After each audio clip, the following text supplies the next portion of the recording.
It's Bob and Tom Tonight, starring Chick McGee, Christy Lee, Josh Arnold, Ace Cosby, Pat Godwin, Willie Griswold, and Tom Griswold. Pat and I were talking, but we had an idea to pick one song to do a parody of. Yeah. And then have to do 1 hour, each one about a different news story, but the same song. Oh, okay. In other words, you would take, I don't know. Beatles song? There you go. Which one do you like? I can't think of any. Michelle. How about that one? Michelle, my belle. And then pick 4 news stories. And he's got to have 4 different songs by the end of the day. That's fun.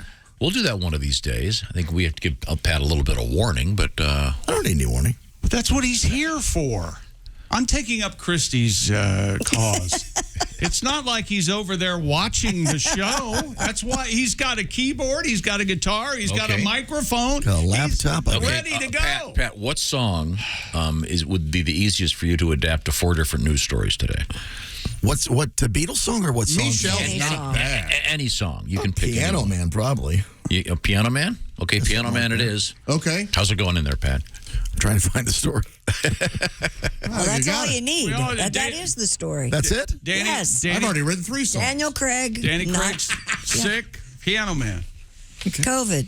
No Sing us a song, you're Daniel Craig. Boom, there you go. You've got the COVID-19. Well, don't do my Pat, job for me. The story's only 2 sentences. Here it is. Just shut up. Shut up. Is the piano loud enough there? Yeah, it's fine. Okay. The headline is COVID-19 temporarily stops Daniel Craig's return to Broadway. Okay, that's all we need. And Daniel Craig is, I assume he's in the title role. I bet he plays Macbeth, yeah. Yeah, I don't know who plays Lady Macbeth, but I'm sure it's a fine actor. yeah, that's fine. Could we move forward here? Yeah, you want me to sing? Yeah. You can see this is your tribute to. This is your tribute. I put a scenario together. Remind me. good. I'm sorry. Can I borrow something that's spear-like? I have to show Josh's anus something. Well, it's 9 o'clock on Broadway. Yeah. And the understudy gives us a smile. Because Daniel Craig's got the COVID. And he can't play Macbeth for a while. Daniel's quarantined in his hotel room. The understudy's becoming a star. Craig's coughing and sneezing, puking and wheezing. The understudy's out at the bar. Oh, pick up a chick, you're the theater man. Oh, hitting on ladies tonight. Daniel Craig's got the COVID, but the understudy's feeling all right. That's all I got. Yeah! Very nice. The understudy guy became a big star out of this. He sure did. That actually had a story. That little So you're saying so the understudy got to play Macbeth and then he got laid, is what you're saying? Right. Exactly. That's Well, sure. that's what you do. Why you do what you do is for the ladies. That's right. Why did I pick up a guitar? That's why Pat does this. Picks You know up how the That's why I ladies. got them all around me. All You know how dames love stars? You know that. You know how it is. We leave every day. the They're ladies out in the waiting parking lot. out on the Jeez. steps. Oh, chick, Want me to sign my their breast. boobs? Oh, Is chick. Pat here? I really want to meet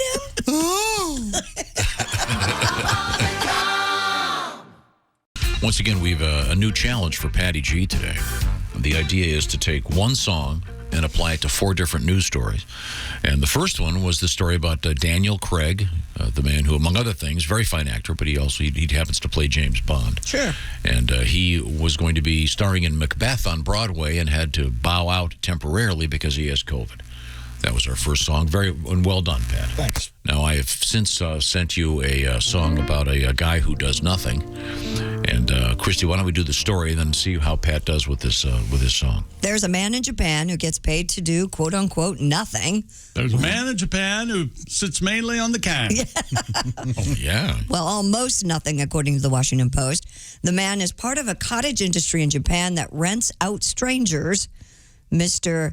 Shoji Morimoto is enjoying a cult following as someone who's just shows up to simply be there. All right. The 38-year-old nickname Rental Son has been there for clients in a variety of circumstances. For example, he waited at the finish line of a marathon for a client who wanted to see a familiar face at the end of the race. Aww. One person hired him to wave goodbye as they boarded a bullet train from Tokyo to Osaka.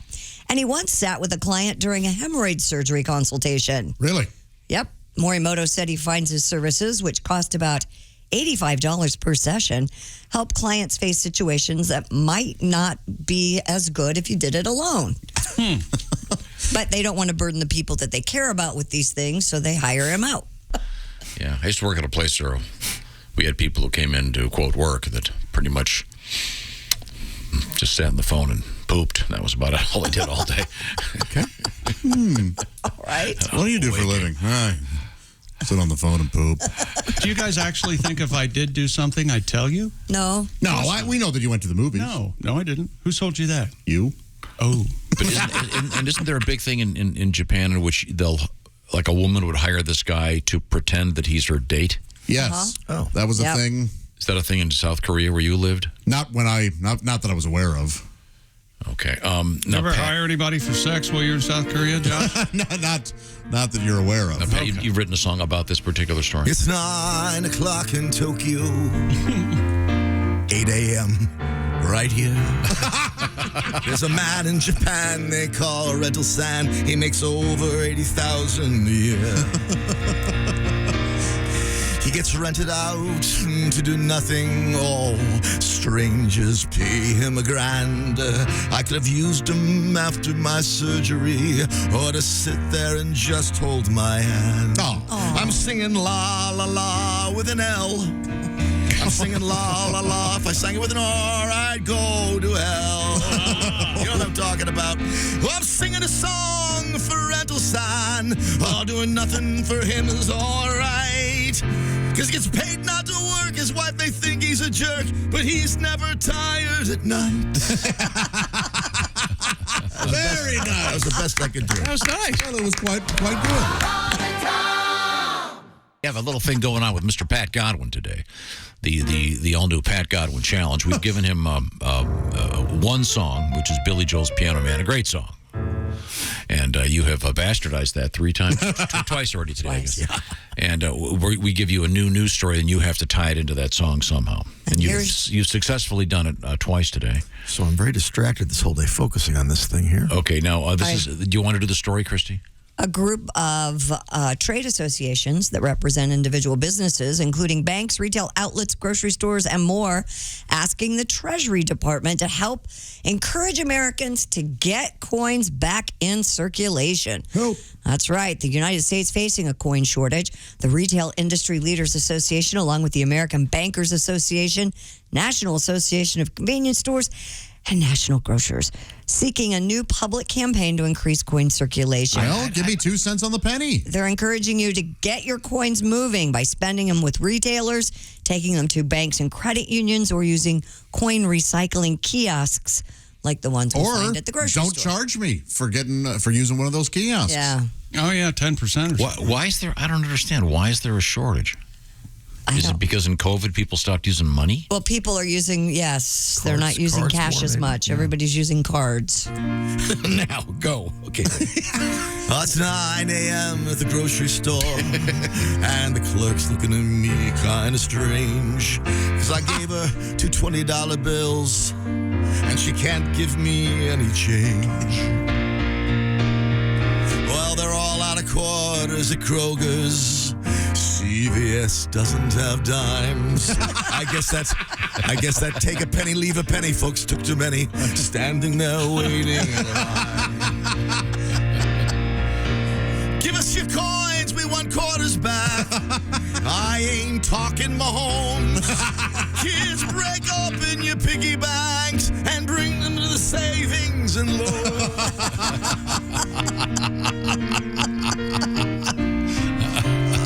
All right. Very nice. That was a hard one. Well, you're killing it this morning. That was good, Pat. Here he is. We're looking at the big screen. We're looking at Greg Warren. Look at that goofy bastard. Look at And he's got a beautiful blue shirt on. Yep. And, Matches twinkling eyes. Yeah. nice cap, beautiful blue eyes. And then this is called the Warren Report. And you are behind you, rather, you have mounted a photograph of Leslie Ann Down. Yep. No. Leslie Warren. Leslie Ann Warren. Yeah, she played Cinderella. Do you remember that growing up? She was on the television version of Cinderella. Oh. with the guy that was on General Hospital. I can't remember, one of the doctors on General Hospital. I absolutely remember her as Miss Scarlet. in Stuart Clue. Damon. Yes, very good chick. The Warren Report is a weekly adventure in which we find out about something. Not sure what it's going to be. Greg, we've learned a lot about things like ketchup and I like peanut this. butter. And now join us on our journey to find out about something with the Warren Report. The history of roller coasters. Thank you, Chick. You're Thank welcome. you. Today, I want to talk about something near and dear to me. That's the history of the Cheesecake Factory. Oh, okay. Oh, my. Let's go to Detroit, the 1940s. There's a lady named Evelyn Overton who sees a recipe for cheesecake in the newspaper. Oh. And she makes it, and it's good. And she keeps making it. And she decides to open a bakery. Doesn't go well, shuts down quickly. Oh, man. She moves it to her basement, starts selling cheesecakes to restaurants out of her basement. Her husband has to go door to door to restaurants to sell cheesecakes, which sounds tough to me, right? I done told you last week, hippie. We ain't interested in your cheesecake. Now beat it. Go on. So they're hippies in the late 40s. Is that, am I getting that right? Time had passed. I see. Yeah, by the way, door-to-door sales is the only form of sales my father thinks is legitimate. Oh, really? Yeah. Yeah. You know, I had a really good sales job out of college. I got a job with Procter & Gamble. I got a company car. I got a nice salary. I had business cards. You're not really in sales. Yeah, I am. You're not. Well, let me ask you this. You sell Jif peanut butter. I've been going to the grocery store for 60 years. They've always had Jif peanut butter. You didn't sell it. Some guy went door to door 60 years ago, and you're sponging off of him. Okay. So Evelyn had a son, David Overton, and David, in my opinion, is the true founder of the Cheesecake Factory. David was a bright guy, but he dropped out of law school in the 70s, early 70s, and he joined the Billy Robert Blues Band, and they were pretty good. They opened for Janis Joplin at one point. Wow. He was a drummer, but he also handled the business for the band, and he was very good at it.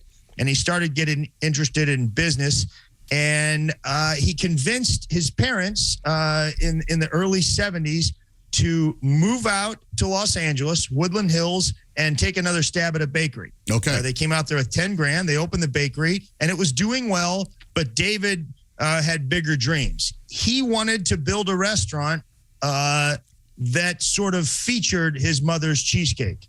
And he opened his first restaurant, 1978, Beverly Hills, California. It was instantly successful. There was a line the first day. Wow. Yeah, and there was a lot of sort of fancy restaurants. It was real close to Spago by Wolfgang Puck, but those were all sort of fancy hoity-toity type places. David always wanted to, serve the common man, the businessman. Was it called the Cheesecake Factory? Right out of It was called the Cheesecake Factory. Actually, Tom, the original bakery was called the Cheesecake Factory. David didn't really care for the name, but he went with it, and it stuck. There are over 200 Cheesecake Factories today. I have probably eaten at 60 of them, I'd say. Yeah, I bet you have. Yeah. Is that the biggest menu? Ever. Has to be. More items than any other menu? Extensive. Yeah, it's a good question, Tom. It's 250 items. Wow. He capped it at one point. 5,000 or 6,000 words, and it's 21 pages long. Man. Okay. Now, Josh Arnold, my buddy there, a very, very funny stand-up comedian. He can definitely turn a phrase. But I was around when he started, and some of his jokes, 6,200 words. You're not wrong there, Greg. A lot of unnecessary expositions. Yeah, stuff like yeah, that. The portion size are very, very big there. They're known for having giant portion sizes. Uh-huh. And yeah, David Overton said that the reason he did that is he wanted people to share. He wanted experiential eating. Chick and Josh and I have eaten at the Cheesecake Factory 50 times, and we have not shared one morsel of an entree. We guard our entrees like we're at the prison mess. We barely share the guacamole and chips. There's a lot of slapping of hands when we eat together. Is that why they jam you down to total strangers, and you're like a foot away from, and everybody's listening to what you're talking about at the Cheesecake Factory? Is that why they do that? Yeah, that's right. Yeah. Well, I think that's to maximize the revenue. They don't want you to share with the table next to them. I guess not. Yeah, that's I think why we stopped going, because we were irritating the guests. I'm sure. Chick and Josh and I tend to get a little loud and sometimes profane. Oh, we've been shushed. Now, Pat, how's your song going in there? I'm done, yeah. You're done already? Yeah. All right. Well, clock out. We'll see you tomorrow. That's amazing. What was the story we gave him for that? I gave him the story about the park ranger. The oldest park ranger in the United States has retired. This woman had her 100th birthday, and her name is Ms. Betty Reed Soskin. She retired a couple days ago from the National Park Service, and she was the oldest ranger. And do you want to give us any more information, Christy? Oh, God. Well, I think you pretty much hit the nail on the head. After more than 15 years at the Rosie Riveter National Historical Park in Richmond, California, she hung up her hat for the last time March 31st. It's good because her job was shooing away the grizzlies. For the broom? Get back there! No, Tom Soskin spent her last day providing an interpretive program to the public and visiting with coworkers. She used to lead tours. She was I remember when Smokey the Bear was a little pup. That's right. He was but a cub when I started. You know what, huh? It's dinner time, 3:30. I may have to slow the song down a little. Okay. All right. The original version's a little peppy. Just making a ballad, maybe. I'm 100 years old and retired now. Hanging up my park ranger boots. Right. Well, these old dogs are tired. You know, Josh, some would call me an old coot. I'm as dry as an old piece of jerky. Many years out in the sun. I like giving tours of the park till way after dark.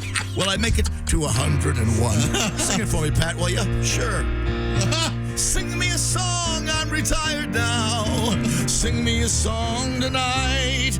I was fit as a fiddle, but now my bones are brittle. Soon I'll be walking towards the light.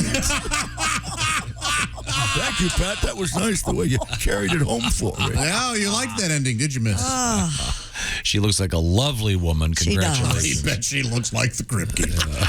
No, she looks great. For 100, she looks terrific. Yeah. She looks every year. And the fact that she was still working, good for her. Watch the entire show live or on demand at bobandtom.com or listen live with the Bob and Tom app. And be sure to tune in next time for more Bob and Tom Tonight.